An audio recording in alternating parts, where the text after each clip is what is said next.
Hello, everyone. We are at the end of our syllabus for the curriculum Principles of Management, subject code HU601. We are at the end chapter, end module. I mean, module number 3, chapter number 10, which is on production and operation management. Now, what is production? I have already defined it to you when we were in chapter 8 of module 3 and in chapter 9 when we were discussing marketing mix, 4 P's, we spoke about product. But here, since we are talking about exactly on production and we are talking about operation management, so let's define again what is production and then let's try to connect it to operation management. What is production? Yes, as I said it to you earlier, it is a process which transfers inputs or resources of an organization into a final goods or goods which is demanded in the market. That's production.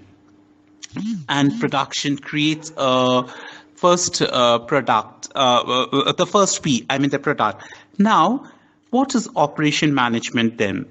Operation management involves everything that ensures this production properly. Like, say, for instance, if you are producing furniture, so operation management will include involving from sourcing of raw materials, which is wood. From where do you source wood at a very affordable cost, a good quality wood, paint, nails, all those things that you ensure to manufacture will be required to manufacture a furniture will be a part of your operation management.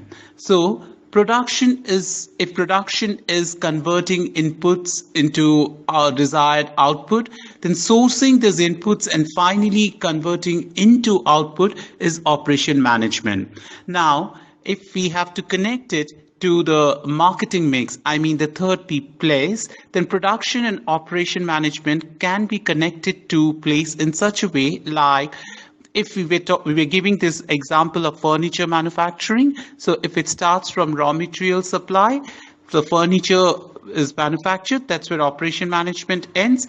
Then starts the question of retailing, in the sense making sure the furniture is available to the end customer, which we are trying to say as supply chain. So all these things from your operation management, which comprises of supply chain, from the manufacturing till it reaching the end customer is your what we will call it as your entire place. So logistic and supply chain combined is what we are trying to focus as an essential part of place. However, coming back to the definition of operation management is mainly responsible or focuses on making sure that all the raw materials required for manufacturing a product is there, and finally the production is done hassle-free. That's what operation management tries to do.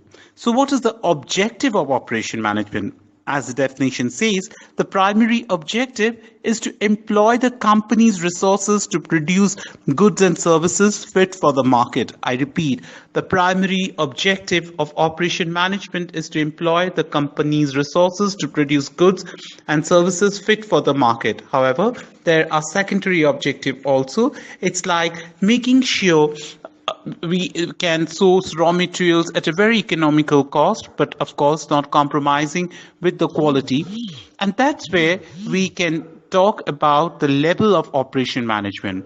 Basically, there are 3 levels: strategic, tactical, and operation. Strategic and tactical is more limited to outside the factory. I mean, outside the manufacturing unit. It's limited to sourcing of raw materials. As I was saying you, getting raw materials at economical cost. Operations, the third level, is more responsible in factory. Here, human resource management also comes into the picture. The factory inspector, making sure the right people is doing the right thing over there. So that's what the 3 levels of operation management: strategic, tactical, and operations, fine. And out of it, strategic and tactical is more focused on outside factory, where operations focus more within the factory or the manufacturing unit. So that's what is about production and your operation management. Now, what we try to do is when we are manufacturing the product, when it can be anything, it can be any goods or services, when we are manufacturing that, we try to ensure that we give the best quality. We give a zero defect product. Remember, when we were discussing the end of chapter 8, we had statistical quality control. I told you statistical quality control is using technology to make sure that the products we are delivering has zero defect. And this is where now statistical quality control comes into the picture, where in operations we are making sure the end product is zero defect. And what are the techniques we use? Mainly two very famous techniques that we use is Six Sigma and Kaizen. Six Sigma and Kaizen both have a connection to Japan, and I will send you a short note on this via email and Google Drive. Till then, thank you. That was all about production and operation management.